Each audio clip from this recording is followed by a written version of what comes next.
When you have installed and activated your copy of Navigation Planner, the first time you open it, you will see this very simple world chart and a menu along the top of the window here. So the next thing we need to do is to install our Navionics chart. So to do this, insert it in a suitable slot in your laptop, or if you're using a PC perhaps, use a card reader. For any chart after around 2011, you don't need the blue Navionics card reader, any card reader will do. So we go along the top of the menu here, select Chart and select Open Chart. And here we can see our Navionics chart in the reader here in Drive D, and it's actually already been saved to the hard drive here, C. And if we look here, we do have the opportunity to copy another chart to the hard drive if we wish.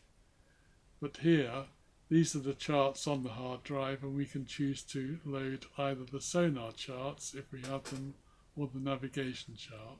So let's load the navigation chart. And you can see this particular chart, which is the Navionics 46XG, is made of a large number of smaller charts. And the charts run from beyond the Netherlands to the middle of the Thames, down the south coast, just round Land's End, Western Europe, the Azores, and in through the Western Med up to Corsica. So it's a very wide coverage and useful chart for those of us who like to sail south. Now, in moving the chart, three main tools are these. This one for dragging, very useful, and these for zooming in and zooming out. You can also zoom in and out using the mouse wheel. I'll just zoom in now to around the Isle of Wight.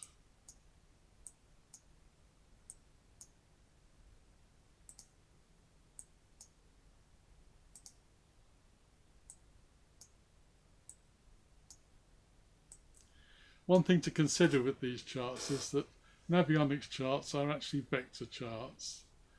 And this is a chart made up of a large number of layers. And being a vector chart, the text that you see is adjusted to suit the level of magnification, so it's always roughly the same size. That's not like a raster chart, which is a copy of a paper chart, where the text gets larger and smaller depending on the level of magnification you're using. In this case, we can zoom right in, and if we look at that word Gosport, it remains roughly the same.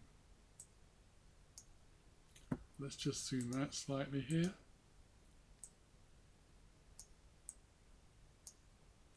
And if we go to Chart Properties, we can actually see here and select any of the particular layers we want or don't wish to use. But in this particular case, let's look at the depth areas and contours details. And this is very useful in that it gives us the opportunity to set a safety contour. So let's have a look at, say for example, 3 meters. And if you look at the level around here, as it's applied, you'll see the effect that it has. The other tools that you have here are measurement. And here you can get distances and bearings. So for example, we are here east of the Nav Tower, somewhere around here off Selsey Bill.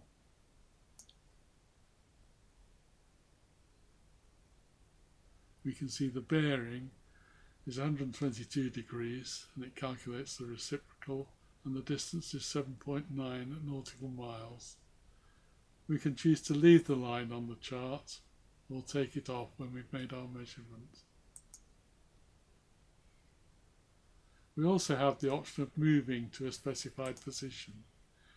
So if we have a latitude and longitude that we know, we just key them in here and click OK, and it will take us to that point. Now let's have a look at sonar charts. Providing that you have a Navionics Plus chart an updates chart or a platinum chart, you will have this information on your chart. You can access it through here, Open Chart, and Load Sonar Charts. As you can see, I've already done that. And this gives much more information on depth, and it's information that's being increased day by day with more and more detail. But if we look here, south of St Catherine's, you can see there are a vast number of quite deep holes which are of particular interest to fishermen. So it's possible to study these, decide where you might like to fish. Let's put a mark, use our mark, add mark, say there, we'll call it fish 1. Okay. Then we zoom out. You can see it's there just south of St Catherine's. And if we revert to the navigation chart, we can see that that mark is clearly shown. These marks you can save to your disk and load them back from the disk as and when you need them. Please see our other videos for details on creating routes and the effect of tides.